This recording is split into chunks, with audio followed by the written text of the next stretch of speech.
Hey everyone, hope you're all doing well. Today we're going to be covering a variety of different PC and Microsoft Office, as well as Adobe PDF shortcuts. One of the most common questions that I always get asked by people who are going into a summer internship with an investment bank is, what should I be doing to get prepared to make myself the most efficient, effective potential summer analyst as possible? And while a lot of the stuff you're going to get from the classroom, technical financial stuff, a lot of the common iterations, a lot of what you're going to do in the day-to-day is really just kind of navigating through a computer system. So put together a quick little session, kind of going over a number of things, again, related to Google, general PC operating system navigation, Microsoft Word, and Adobe PDF, primarily, again, through the focus of the lens of someone in an investment banking summer analyst position. Although this could, really span beyond just that type of position alone. But with that, we're going to get right into it and start learning a couple of the shortcuts that are probably going to be most pertinent to you and whatever position, again, it is that you're actually doing. But again, thinking mostly through the lens of someone who's in a summer internship position for an investment bank. So with that, let's get started with Google. A couple of things you want to do for Google, being prepared and effective with that. So what we're going to do to walk through a couple of these examples is pull up Google, load some functions, and then go through a number of these different commands over here. We'll circle back to this at the end, and we'll leave this here so you can view and go through on your own. Also, the slide deck uploaded for your reference as well. But with that, let's kind of see exactly how you'd be able to use some of these in action. So first, we're going to use the Windows key, try to minimize usage of the mouse. So we're going to pull up Google, and I'm using two monitors right now, so we're kind of going to see ourselves moving between separate things here. But first thing we're going to do is let's look up Blackstone. We're going to use Blackstone as an example of how you'd be able to kind of interface with different things on Google. So let's say you're looking to get information in the Blackstone leadership team. So the first thing you do is you're going to go to the website, and then probably up here you see the firm, our people. So what we're going to do is go down to our people, click on that. And if you scroll down a little bit, that's where you get a variety of the different people who are in key executive positions for the company. Let's say you want to look up multiple people at the same time without having to just click out and then click onto a new person, but you just want to quickly flip between two separate people. What you can do is holding Alt-D and Enter, Alt-D, Enter. You can duplicate the same tab that you're on and then move between the two tabs by holding Control and Page Up to go left, or Control Page Down. If you're using a laptop instead of an actual keyboard, an actual desktop setup, you're going to have to use the FN key as well. But otherwise, Control Page Up, Control Page Down, Control Page Up, Control Page Down. And that enables you to, again, move between separate tabs that you have pulled up on Google. You really underestimate just how often you're going to use search engines to query stuff online. This is definitely one of the really helpful things, understanding, again, how to move between tabs really quickly. Sounds super simple, but again, with the volume of iterations, it really adds up over the course of an entire summer. So right now, again, let's say we want to pull up Jonathan Gray on here, and then the other tab, we want to pull up Stephen Schwartzman. So you can quickly just reference between two of them. If you want to copy, for the buyer profile, for example, you want to copy some of their bio that's listed here on the website, you can do so. Some sites might actually have a picture that you can include in addition to the actual writing. Clearly on Blackstone, they don't include that, but we're going to see if maybe some other pages might. So once we're out here, we're going to do Control T, that opens up a new tab. Let's look at Apollo Global Management, which is another major financial institution, private equity alternative investment management firm. And then in a similar way, we're just going to look at some of the people they have on the page. You can obviously just go to our people listed there, or on the website, let's look at about Apollo, our people. And then if you scroll down, you can see a couple of people who are listed here, some pictures, videos. Click on Mark Rowan, CEO. This is an example of somewhere you could just really quickly Control C, the copy image, and then use that again in like a buyer profile or other marketing materials, whatever it may be that you need it for. Now that we're on this page right here, maybe we want to go back to see some of the other people who are listed in the website. So the way in which you do that is Alt and then left arrow key. So again, we click on the website, Alt left arrow key, takes you back to this page. Maybe instead of just manually clicking on Mark Rowan's name, we want to just go really quickly back to Mark Rowan, the last page that we visited. So Alt right arrow key, Alt right arrow key. And again, all this does is instead of going up here, have to move your hand with the mouse and then, you know, navigate between these two arrow keys. If you clicked on the page, Alt left arrow key, it just moves you back and forth really quickly without having to go up here again. Once more, and we continue to reiterate this throughout the presentation, this is really focused on how to be time efficient, especially given, again, the nature and time intensity of, a summer position with an investment bank. So now that we're on here, we've kind of seen a little bit about how to open tabs, how to navigate through different tabs, stuff of that nature. Maybe we're interested in not looking at Apollo, but while we have this tab open, we want to really quickly search KKR up, again, another major financial institution. So instead of, again, moving our mouse all the way up to the search bar, maybe while we're clicked up here, we just do Control E. So Control E, and you can see automatically pop up here. So we'll type in KKR, KKR, go on their website. And again, a lot of this is kind of aimless, but it's just to kind of illustrate how you'd actually be able to use some of these different commands in a tangible setting. One of the other things that's kind of universal across PCs, not just Google, but if you hold down Control and then move your mouse scroll bar up, a little circle thing, you can zoom in, and then holding down Control and then moving it backwards towards you, you can zoom out. Something quick instead of just Control minus to zoom out and Control plus to zoom out. Again, just something else to have in your back pocket. But while we're here, maybe we scroll down, looking at the website a little bit, and we say, hey, you know what? I have to build out a slide pretty soon. I actually really like the setup they have down here. This is pretty clean. I know McKinsey does a lot of their stuff like this, at least a lot of the stuff that I see on LinkedIn feed. So maybe we want to kind of model something that we're including in our slide deck off of this. So it's a screenshot. One of the quickest ways to do that is holding down Shift, Windows keys, and S. Shift, Windows key, S. You'll have the ability really quickly to just drag whatever it is you're interested in. In this case, again, we're just trying to get this for a reference of how to potentially build a slide. Drag it to whatever you want, and then you'll see that up pops. Oh, maybe not. But it selected it, and then if you were to go into a separate document, you can actually Control V, paste it in, and then you'll have whatever it is, again, that you selected, again, Shift, Windows key, S, and then you'll paste this entire thing you've selected into that document. So that is Shift, Windows key, S for screenshotting. Again, this is more just kind of illustrate how you can use a couple of different commands. So I know it's a little bit aimless the way I'm navigating around right now, but maybe we say, hey, I actually don't need to be on KKR's site. I'm just gonna go back to Blackstone. Kind of want to unclutter my search bar, my search engine. So Control W will actually close out the tab, Control W. Maybe you realize, hey, I actually didn't mean to close out of KKR, their website. So I'm gonna load it back up, Control Shift T, Control Shift T. And again, that will restore closed windows. So if you close it out with Control W, you could just as easily go up and click the little X right there. But again, for the purpose of saving time, Control W. Restoring will be Control Shift T to reopen the site that you've closed. So again, Control W, close it out, Control Shift T, open it back up. And if you want an entirely new tab, again, just Control T. There we go.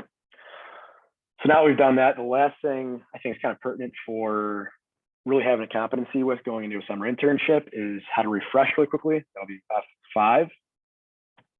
So F5 at the top, and then you can see it actually refreshed the page. Nothing really involved here. Again, you could just as easily just go up here and click on this to refresh the page, but F5 is, again, pretty quick and easy. Hopefully this gives a pretty good understanding of some of these commands that you've seen over here. I think I covered each of them. But that should be a pretty high level overview of Google and some of the main things you'll need to know for navigating in Google. Next up is general PC operating system and file navigation.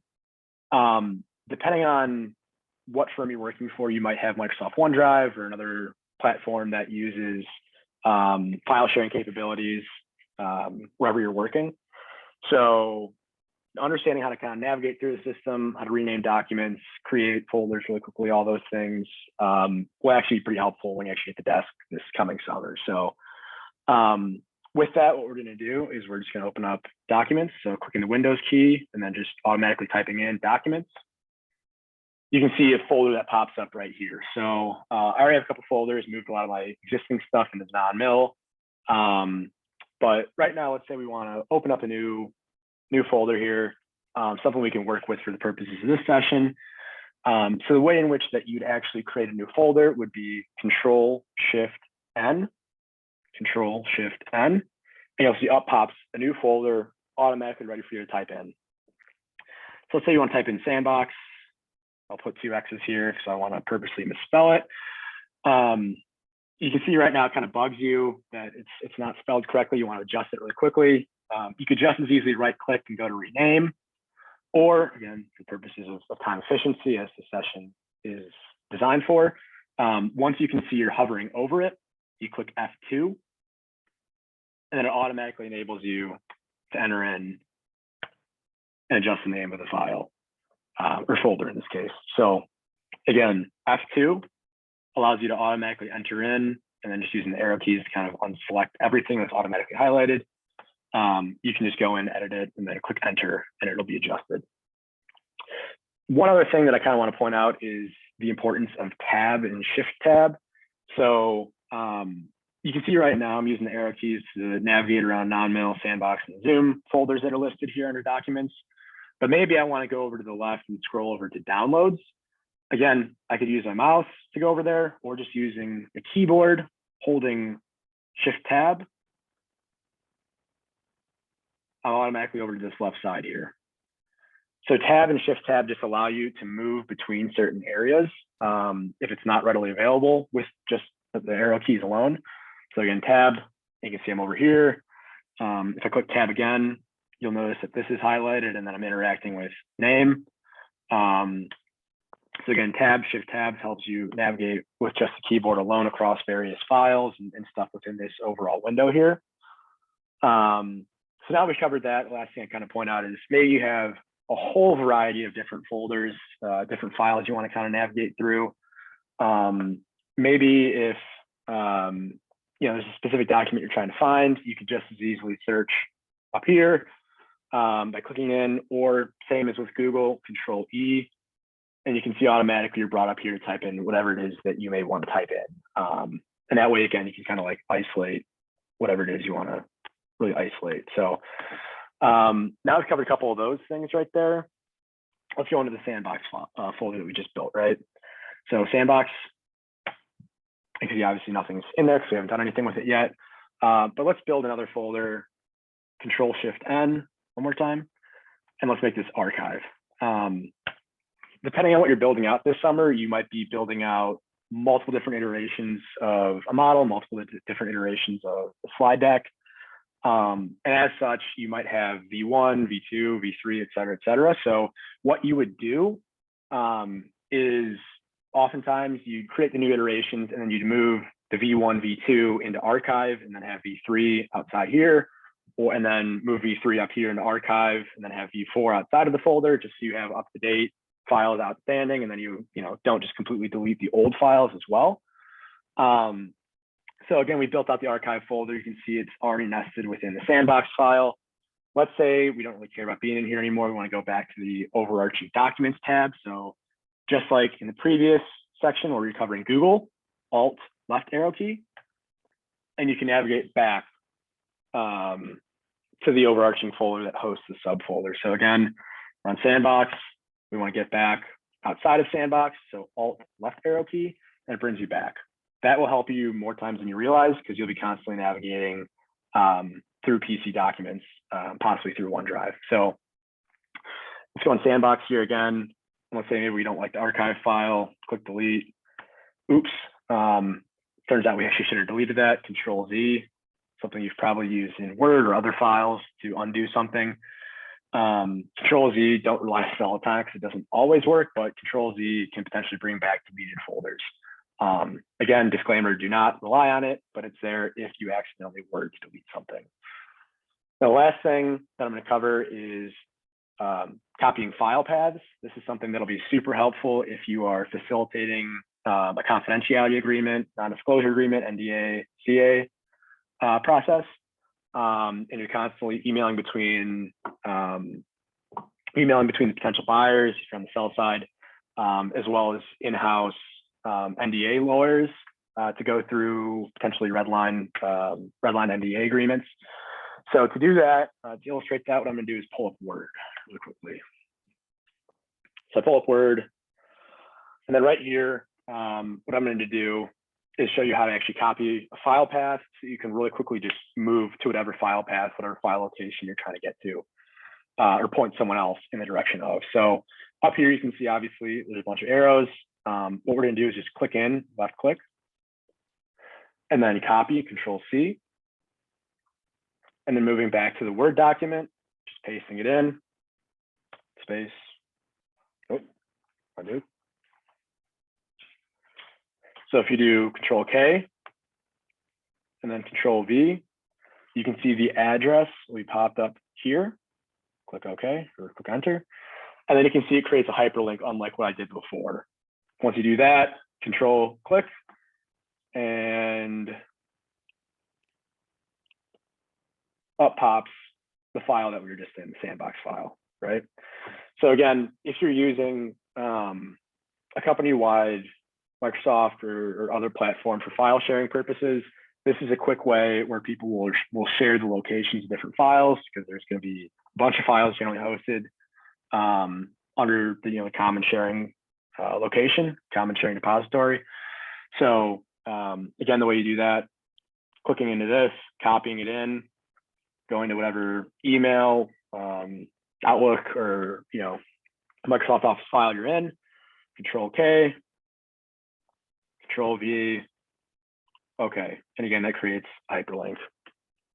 So one more time on the general PC navigation stuff.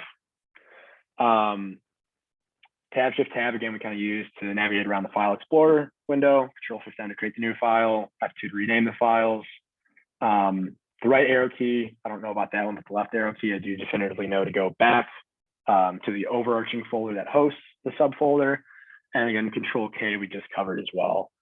The last part that I hadn't covered, but is really, really important outside of, this is applicable to quite literally anyone who uses PC, is the Alt-Tab function.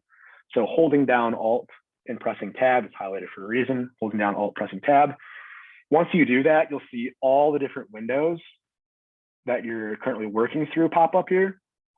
And then using the different arrow keys, you can move between. So if I want to go left arrow key, and I can open up the Word document, holding down Alt, pressing Tab, or using the arrow keys after I've pressed Tab once, you can go around to these different things over here. Alt-Tab really just makes it so much easier. Instead of having to go down here and click into whatever window it is you want to get to, you can quickly move between, and especially if it's just, going between two separate files, Alt-Tab really quickly just makes it a lot quicker. So with that, I think it should be a quick recap of general PC operating system. I'll leave it here for a quick second for further review. And then we're going to shift into Word, which is going to be one of the last things that we cover before PDF for this session. So Microsoft Word, honestly, I pretty much only use this for creating notes, taking notes, minutes of different meetings that we had. So not going to spend too much time on this, but a couple of things that could be pretty helpful for you. While we're in this Word document here, first thing I'm going to do is just remove the hyperlink. There's probably some shortcut to do it, but I'm just going to right click and remove hyperlink. So now that we have this, I'm going to show a couple main things about how to adjust the formatting for text. So the first thing we're going to do is change the font format, the font type. You can see right now it's Calibri. Maybe we want Times New Roman. Maybe the bank uses, Garamond. You want all the text for all company-specific documents to be Garamond. So what we're going to do is click Alt, just press Alt, and then up pops all these different little ribbons here. Again, we want to format on this Home tab. So we're going to click H, and you'll see all these different keys pop up over here. I know it can be really overwhelming, especially if this isn't something that you've used before. But again, the more and more reps you get with this, the faster and more efficient you'll be with it. So for the first thing we're going to do, again, we wanted to change it to Garamond, is you can see up here, FF font format. F, F. And you can automatically type in, say, Garamond, for example, Garamond, enter. And you can see the text changes to Garamond accordingly. In the same way, let's say we want to change the font size, Alt-H, FS, font size, FS. And let's say, again, the standard for font sizes for the bank, wherever you're working, is 12. You just click in 12, enter. You can see the font changes accordingly. And maybe you want to call something out, so you want to change the font color as well, Alt-H, F, C. And then maybe you want to make it kind of stand out, so green. Again, these are arbitrary things, but using this to, again, illustrate the capabilities you have at your disposal. Outside of that, you might also want to make this into a bullet point. I know it's a little bit weird right now, but for the sake of the exercise, let's just make this into a bullet point really quickly. So for that, we're going to use Alt-H. And then up here, you can see the bullet points, U, and navigate over, let's say, a square bullet point. And then now you have bullet point list being created right here. So if you click enter, you'll be able to type in new bullets, blah, blah, just type in random stuff. Blah. So one of the things that I would commonly run into is if you're doing this, let's say you want to make this a sub bullet, you want to type something else underneath, you want to make it a backwards bullet, click enter again. Sometimes it works, sometimes it doesn't. But let's say this bullet, if you click enter, doesn't actually go back. I know it can be frustrating for some people. The way to get the bullet to move from the sub bullet back to the ordinary bullet, Alt H A, and then you can see AO up here to decrease the indent, AO. And just like that, you can see it moves from the sub bullet back to the normal bullet. And again, if you want to make it a sub bullet, just tab. I think it's something that most people are going to be familiar with. Right now, we can say click and enter, and it's just doing this. So again, Alt H A O, and it moves it back. Again, that's just to illustrate how you can use and interact with different bullets. The next thing, clear up a little space here. Next thing I'm going to do is for general text that you want to kind of arrange differently. Maybe you want it to be centered. So you have a title right here, and then so you have a subtitle. Maybe you want the title and the subtitle to be centered instead of aligned to the left of the page. So for that, Alt H, align center, AC, and then align right, Alt H, AR. Let's bring it back to center, Alt H, AC. Again, it's just to quickly arrange the position of the text on the page. Not too much to that, really. And the last thing that I think is worthwhile sharing for Microsoft Word is how to adjust the spacing. Again, we're not going to really go into inserting or any of these other tabs up here. But in terms of spacing, Alt H K, I did a click, Alt H, you can see line spacing right here, K. And then you can just navigate around here really quickly to adjust the spacing of whatever lines you're working through. So again, I know this is a pretty sloppy looking paper, but again, for the purposes of illustrating this, hopefully this was helpful. Let's go back to a little slide deck that we have here. This might give a little bit of color right now. Leave this up here for a quick second, not too much, before we jump into the PDF.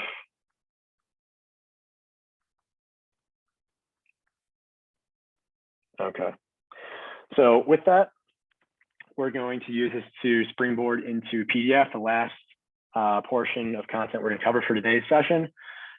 Something else that, especially if you're doing file uploads for virtual data room access, you're going to want to know how to interact with.